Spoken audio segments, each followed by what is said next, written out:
Okay, so over to you. Let's hear some thoughts, and perhaps you'll have some advice to add to mine.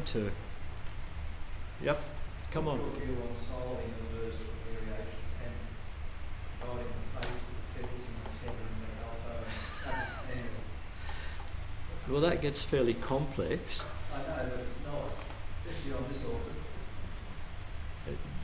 To bring out a solo. It usually breathes, Well, for the people that are familiar with playing the alto and the soprano in the right hand and the tenor and the bass in the left hand, it's a whole different mindset to play the bass and the pedals, the tenor and the alto with the right hand, and play a loud melody the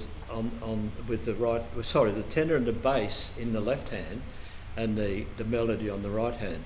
At Grafton, as the organ at Grafton's got a very loud trumpet, a fanfare reed really, but it's we added a stop there. It's called a tromba. We added a stop when we rebuilt the organ console, and this stop is called tromba melody on great. So it automatically picks out the top note of whatever chord you're playing and pops it out loud on this fanfare reed. So it's brilliant because you can be playing away and you think, they don't know this hymn. And you can put that stop on and belt out the melody for them, and you don't have to think about playing the melody on a different keyboard and how you're going to arrange your hand, which is difficult to do. But perhaps you can demonstrate to us how you do it. I mean, I can do it, but I don't want to have the total say here. Yes, it's a useful thing to be able to do, to make the melody stand out louder, particularly for a hymn that's unfamiliar. When you've got two men, there's 2 or 3 Yeah. not possible. Yeah. John, you're dying to say something. Not dying to say something. What do you think about keys? Now, it was interesting. We sang, "Fill Now My Life." I'm trying to get rid of the vowels.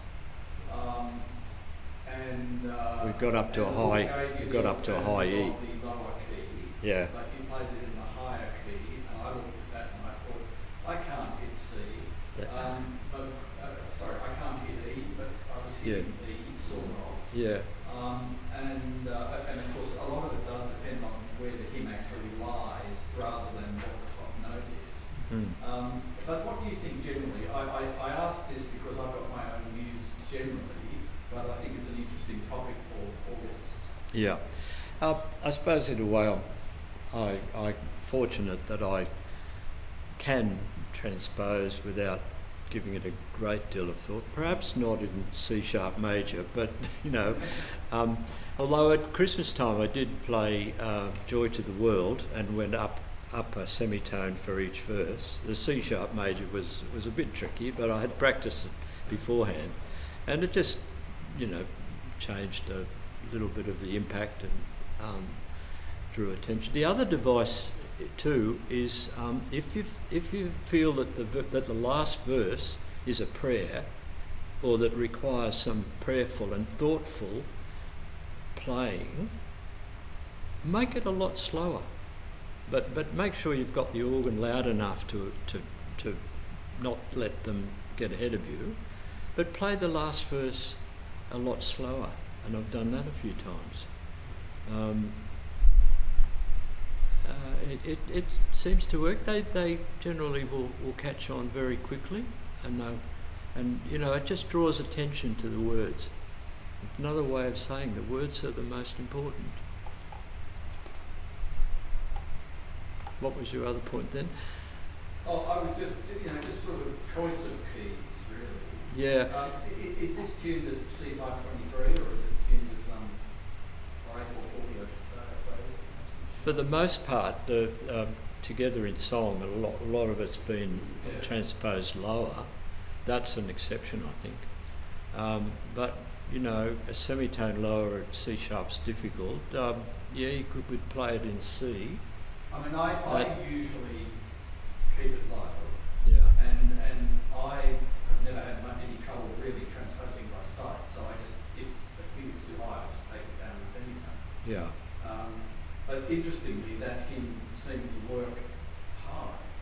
If I take off my organist hat and put on my bass chorister hat, be careful that you're not sending the basses down beyond what they can sing. After COVID, I got 2 extra notes and I can now sing to bottom E, but I've lost a couple at the top too. So you're right, and it's just a compromise thing too. If you've got a choir, you don't want to upset the altos and the basses and make it beyond their reach. So that's a thing of doing your homework beforehand and working it all out. And yes, high E these days is hard for congregation, and there's the notes that you want to pass them around. That's most of what we've covered today so far that you can take home with you. You do know registration through trial and error, and as you evolve as an organist, do you recommend any particular help, written help, to understand registration? Because it seems to be quite a barrier for some people.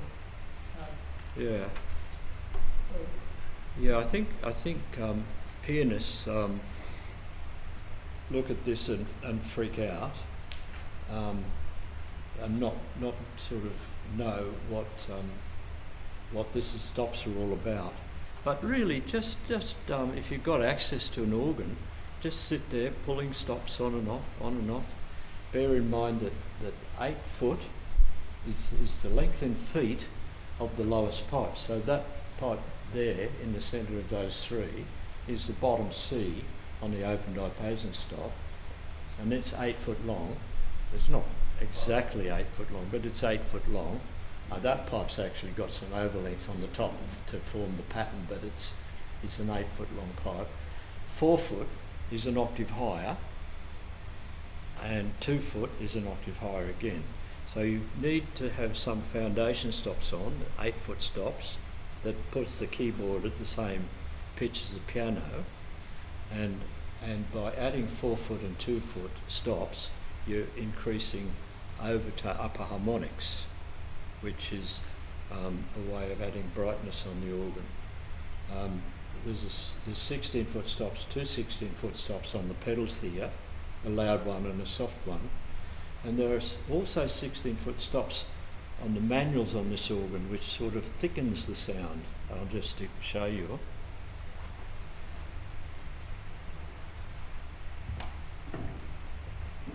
So that's an 8 foot stop. It's a 4 foot stop. It's a 2 foot stop. And that one's in between. So you can build up an ensemble or chorus.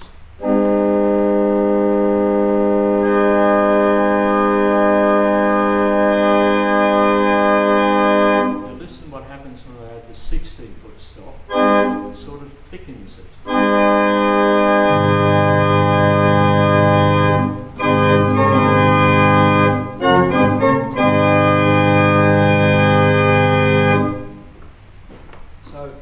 If you've got access to an organ, even if it's a reasonably good electronic organ, just sit there and put stops on and off and work out what does what and what sounds good, and be critical and tell yourself, no, that sounds awful, I don't want to use that.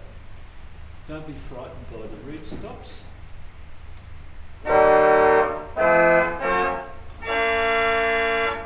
Solo on the oboe stop. But you can also add it to that chorus ensemble, just to give a sort of a gutsiness to it. So that's that. Add the oboe. You can't hear it that much on this organ, perhaps.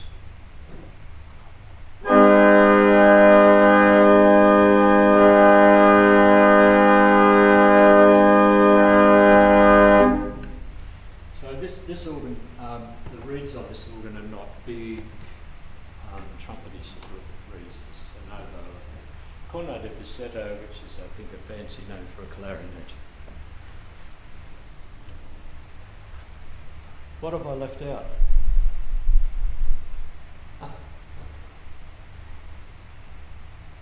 The registration for a quiet verse. Sorry? The registration for a very quiet verse, where you can hardly hear the organ, but they can keep up with you. Yeah. That's right. I actually left a comment on that Facebook page, I left it there this morning, about the still small voice of calm. It was good, he did it very, very well. But if there were 1,000 people in the cathedral, he couldn't make it quite that soft. Just experiment with the stops on the organ and find out which are the soft ones and what blends with what. This organ's got some toe pistons. Many organs have got thumb pistons, which are a lot easier to use. And so the one on the left gives you a combination of stops that sound like that. Don't sound like that. Like that. And the middle one.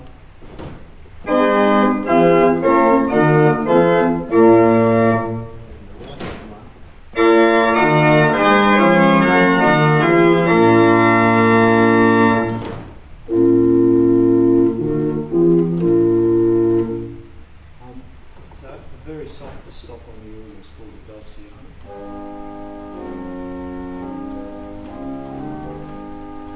Yeah, I think the gain is very soft too.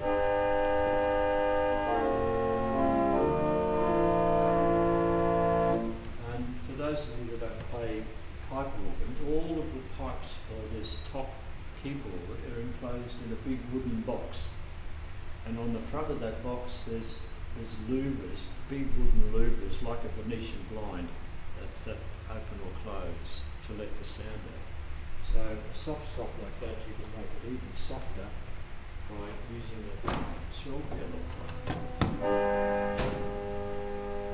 Because I'm not wearing my shoes, I don't want to catch my foot in the stick. So that's a means of expression there. Most organs would have that pedal in the middle. That's a bit easy to control. Although with my shoes, I think I would still prefer that because I know what every one of those notches is how it's going to sound. So there are 4 families of tone on an organ for those of you that are not familiar with it.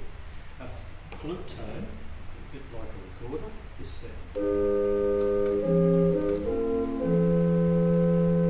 Or this one.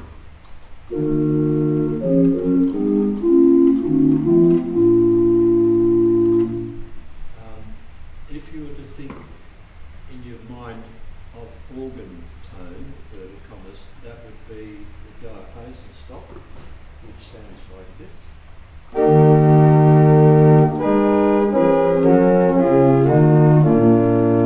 softer one up there.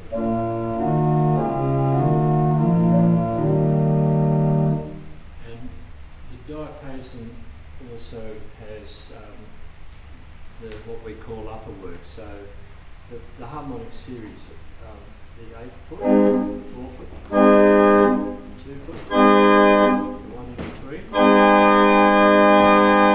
and the mixture, which is the topping, the icing on the cake.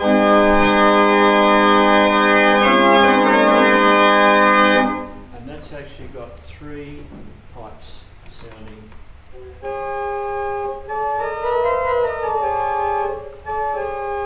For every note that you play, there are 3 pipes sounding. There's another mixture there that's got 2 pipes sounding. Then the other family of organ pipes is what we call string tone. Don't really sound like violins, but it's the label that has been given it. Just a little bit more strident. And then the last family is reeds. So the oboe, clarinet,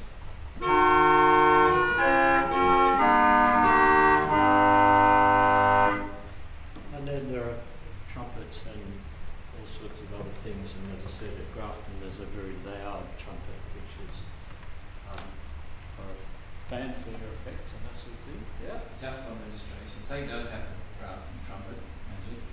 Sorry? You don't have the Grafton trumpet magic flute that leads the congregation. You've got a pitchy congregation.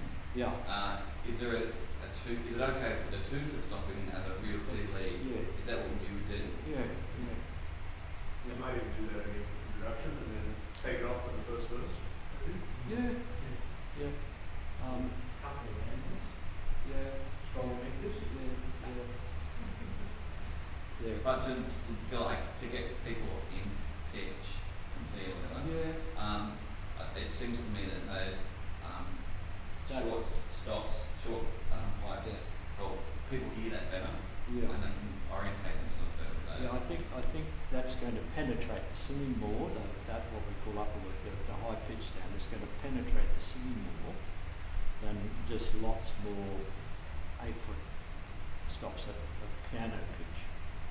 Okay, so if you want, that's a great answer. I'm Yeah. just going to pivot a little bit now. If you want to give an open sound and you've got a lot of people singing, Yeah. and you want the organ to be very clear, and sort of distinct and sort of open in sound, not muddy, what registration would you use? 4 and 2. More or less what I've been We doing. got more 4 and 2. Yeah, more 4-foot and 2-foot stops. Yeah. Why is the diapason sometimes called a stop diapason? Because that's a flute, isn't it? Yeah, well, the stop, I don't know why, historically, why David's an organ builder, he's a foreman of a big workshop in America. Yeah, but I don't have any better answer. Why is a stop diapason called a diapason when it's not a diapason? I think it's voiced to be clearer than what we think of as a flute. The upper mouth is probably cut a little lower, so it's a firmer tone. It's a little bit It's more like brightness. a wooden diapason, but it's stopped in order to make it have shorter pipes. Of course, when we put a stopper in a pipe, you can get a pitch that's twice the length from half the length of pipe. So, but it's just an effect, really. Diapason, that word means, I'm trying to remember what it means. It's something like normal pitch. Yeah. We have a Portuguese lady working with us in the United States, and I took her keyholding, and I was in the organ and I'm calling out stops, and she's a little older and hard of hearing anyway, but I asked for the diapason, and she didn't know what she could. She was searching the stops and she couldn't see it at all, because for her that word was japason in Portuguese, and it means something completely different. She's a music teacher, and it means something completely different. So it's a word that it's defined in different languages. I think pitch, French used the word diapason to do with pitch. Yes. Yeah. So it's sort of one of those strange words. So it's not just about it being an open pipe or this. And I think that thing of it being normal, I think we talk about diapason normal pitch, but Which is French. diapason being the sound we talk about, the imitative sounds of the organ, the 4 families of tone color. Only one of those is unique to the Bible, and that's the diapason. So they stand alone. They're normal to the organ sort of thing. I think that's what that is.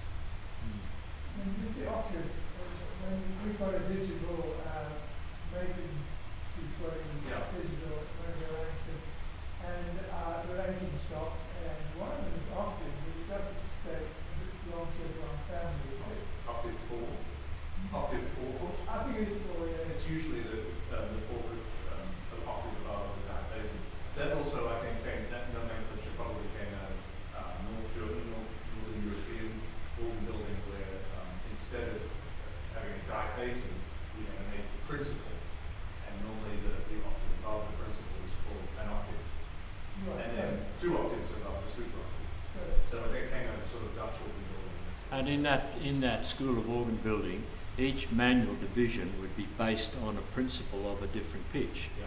The Hauptwerk, or the great organ, might be based on a 16-foot principle, and then the 8-foot stop would be called the octave, and the 4-foot would be super octave. But then another manual where the 8 would be based on 8-foot principle, and the 4-foot was the octave, and the 2-foot was the super octave. And in the positive, or in the Brusberg, it might be that it's what we call a 4-foot version, which means there's an 8-foot stop for the gazette. And then It's all based the on pitch the centre of that division is on the 4-foot principle. But what we've got most of all in Australia are English organs. This one is a particularly fine example of an English organ.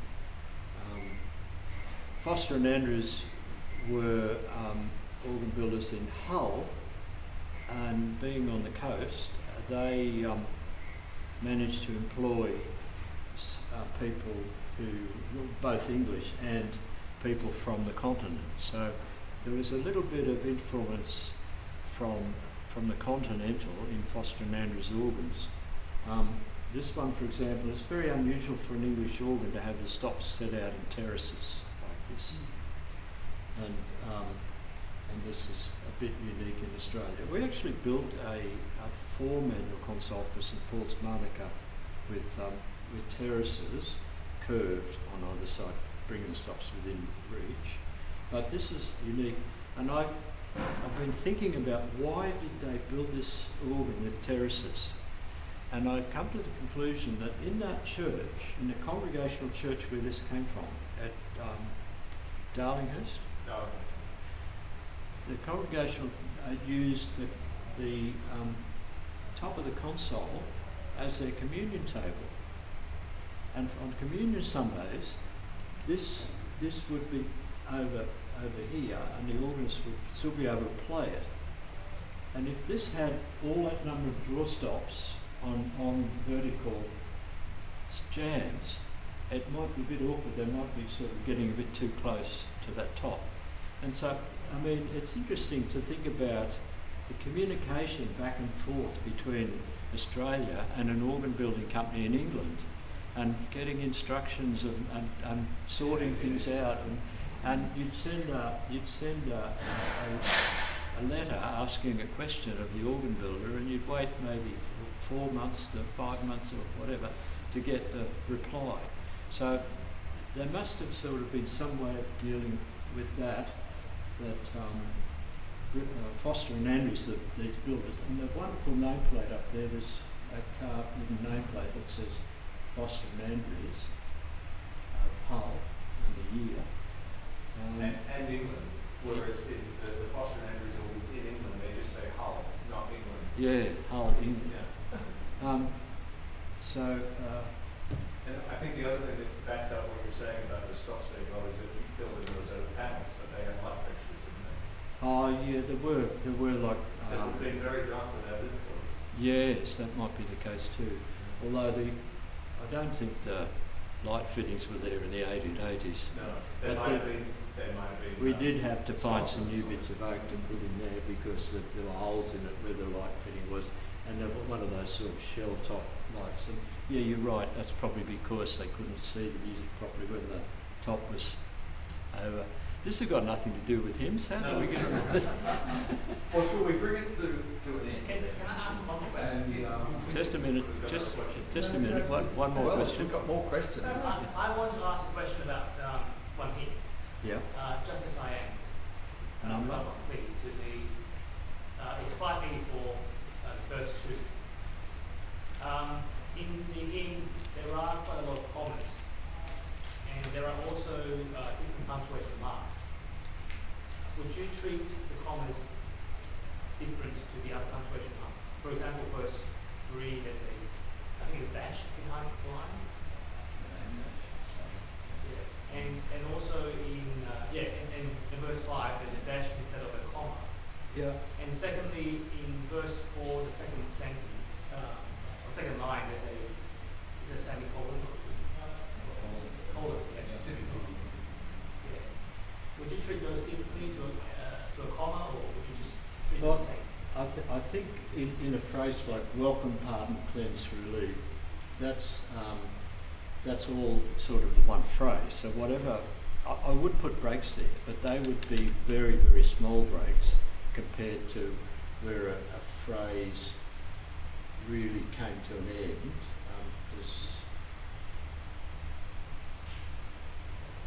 So in verse 6, I'd probably put a longer phrase in the first line, just as I am, of that free love, the breadth, length, and just those commas, breadth, length, depth, would be slightly less duration for the commas than the first line, just as I am. But that, just as I am, of that free love, seems to want a longer comma than the breadth, length, depth and height. The dash, I don't know, I think I'd probably just treat that as a longish comma. But I think you just, you do the homework, read it at home and work out yourself what you think the punctuation should be. No one's going to criticise you for trying. It's difficult to know what the dynamic should be on that hymn, isn't it? Because every verse seems to have the same emphasis. Could either say it should be soft all the way through, or medium, or loud, or... Yeah. So you spend your time getting the commas right, forget everything else. But I would suggest that not a single verse of that hymn should be played full organ. I mean, you've got to play loud enough to lead and not accompany, as it were. But there's nothing there that suggests that you really should play so loud that you're drowning everybody. It's a very thoughtful hymn. Yeah. And perhaps that might be an example of where the last verse could be a little bit slower. Here for a season, then above, O Lamb of God, I come. Can I just ask how you'd handle exclamation marks and question marks? 134 hit the keys harder. Hymn 134's got question marks and exclamation marks all through it. 1, 3, 4.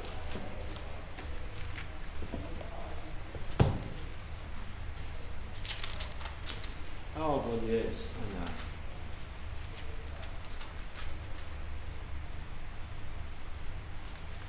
Well, in verse 3, Father like he tends and spares us, I think that demands at least the sort of treatment that you might give a comma.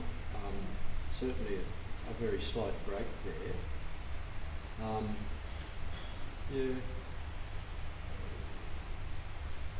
In his hands he gently bears us, slightly less of a comma. In that first verse where there's the question mark, would you lift slightly earlier there on that third last line? Is that maybe a way to deal with that? Yeah. Yeah. You leave it hanging. Yeah, just Question. let the congregation carry that over, and you just lift just a fraction earlier. Yeah. Although you've got a tenor note there that you've got to fit in. Yeah. Or they should be singing unison in the first verse. Well, that's what it says here. Would you try and vary every verse in terms of registration? Or would you stay with close until the last verse? To study the words is what I would do. If there's no reason to change registration, that you can play 2 or 3 verses the same registration if that seems to be the suggestion of the words. I mean, obviously in that hymn, angels help us to adore him. That last verse, it's a different harmony. Lift the roof off, because Verse 3 would be a strong flute, would it? Verse 3, like for the TLC, God gives us TLC, so we refresh. yeah. That's usually registered quite well, isn't it, the third verse? Yeah, I mean, you're not going to play full organ for frail as summer's flowery flourish, blows the wind that it is God. So start that verse 4 softly, and then start to build up the registration if you can handle it. But while mortals rise and perish, God endures unchanging on, so you could sort of build it up a bit there. Add a mixture. Well, maybe not quite that much, but yes, add Possibly something. where you could put a pedal in late. Yeah, well, yeah, start that verse with no pedals. Are you a great believer in pedals? I mean, in the sense that you would want to encourage people to learn the pedal even if they're reluctant to do so. Yeah, if you've got access to an organ, Yeah, by all means, learn to play the pedals. But as I said before, if the G is on the top space, don't play that G down there. That's the wrong note.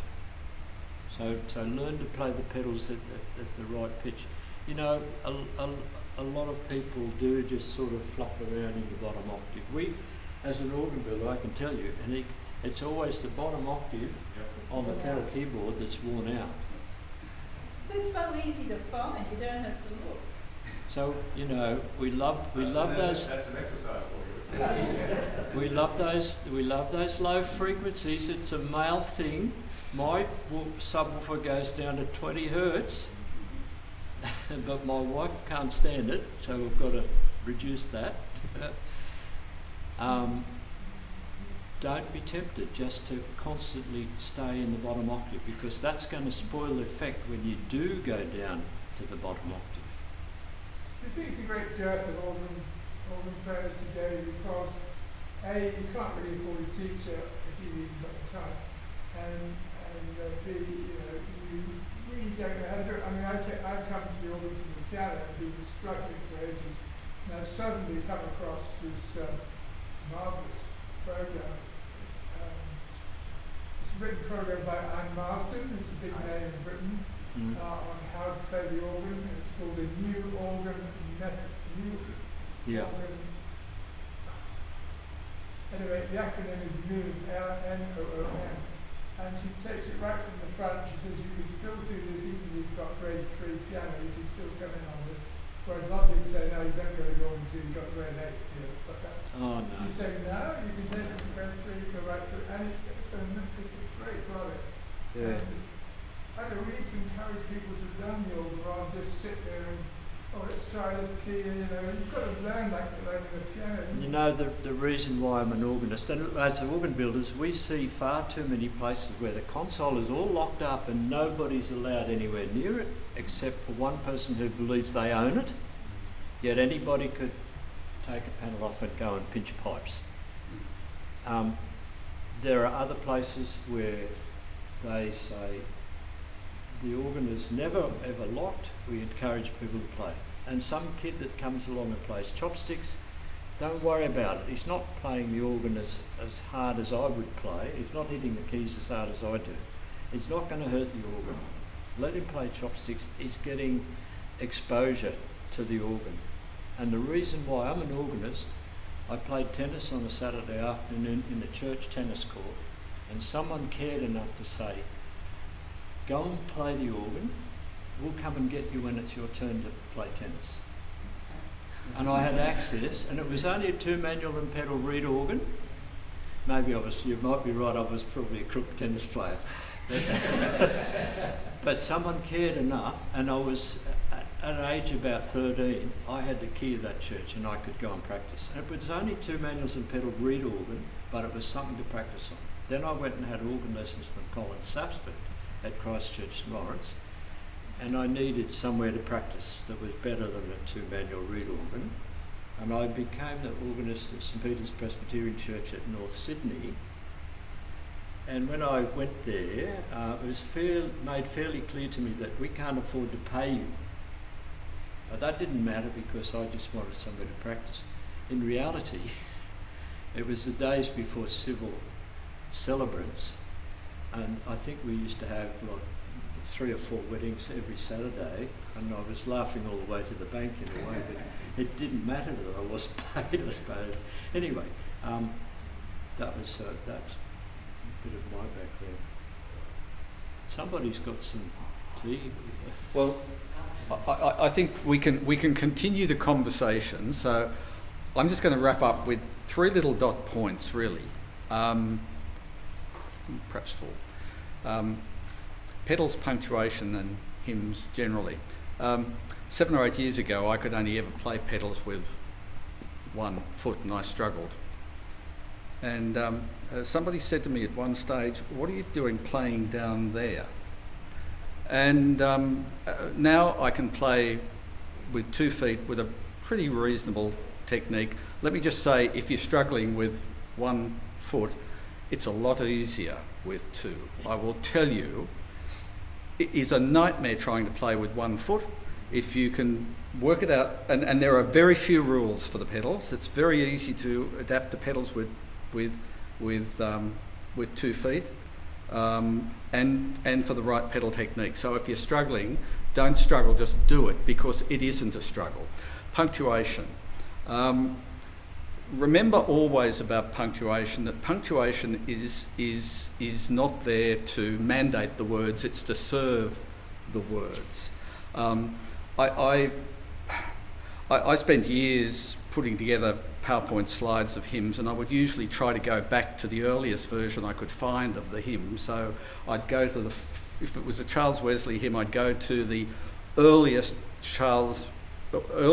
Methodist hymn book, and would try and work it out from there. But what you've got to realise is in those days, punctuation was all over the place. There were really, we were just coming into the rules of English orthography.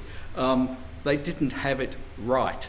They did all sorts of strange things. So I developed the method of repunctuating everything to serve the words, and that's what I still do. And sometimes I go through and change the punctuation. It's there to serve the words. It's not to be not to do anything else. So if you're trying to do just as I am, poor, wretched, blind, you'll go mad trying to breathe there. So you've got to sort of remember you are serving the words, not the punctuation. But if you get the punctuation right, it can be a wonderful guide, and you do have to punctuate things. Just very briefly, I looked at one of our recording sessions a couple of months ago. One of the guys played some of the City Alight songs, and I went back. I always put up the words of the hymns when I put them up on our site. So I went to the City Alight site to get the words. There is no punctuation at all in any of the stuff they do, and I could not work out what they actually meant in certain places, because I thought, do they mean this line to run on to the next one, or do they mean this line runs on from the previous one and this is a new thought? I just made it up because it was just totally incomprehensible, and these are supposed to be modern songs that speak to people. Hymns do speak to people, and I think that's the important lesson that Ian has drummed into us today, even though he's here to talk about playing them, that hymns actually do speak to people. It is the words that are important, and if you play the hymns correctly, you really help to imprint them on people's minds. If you do a rotten job about what you are doing, if you play at all different speeds, if you cut off the end of lines, and that's something we haven't talked about, but please, when you're playing hymns, play in rhythm. Don't chop. You don't have to rush about taking off a fraction of a second and taking off a beat. But I think what we've done today has been really valuable. Thank you so much, Ian, for your time and your effort. When I spoke to Ian about doing this, one thing he said to me was, look, I don't want any money for this. I'm happy to come along and share this with the people who want to come along. And I really appreciate the selflessness of that, and I appreciate what we've heard today. So let's put our hands together for Ian. Thank you so much. And thank you to Ken and Galston Uniting for hosting this. Galston Uniting has been a good friend to Sydney Organs. We have had so many of our organists play here last year. I think we monopolised last year's program with our organists. But it's a great organ. Ian's taken care of this organ ever since he installed it many years ago. It's a lovely instrument. It's a lovely place to be. But thank you, Ken, for going through and making the church available to us, and for the people in the church who've allowed us to be here today for this. It's a good venue for what we did. And for the afternoon tea. You're about to get some afternoon. And the afternoon tea. And thank you to Messrs. Foster and Andrews for this lovely instrument.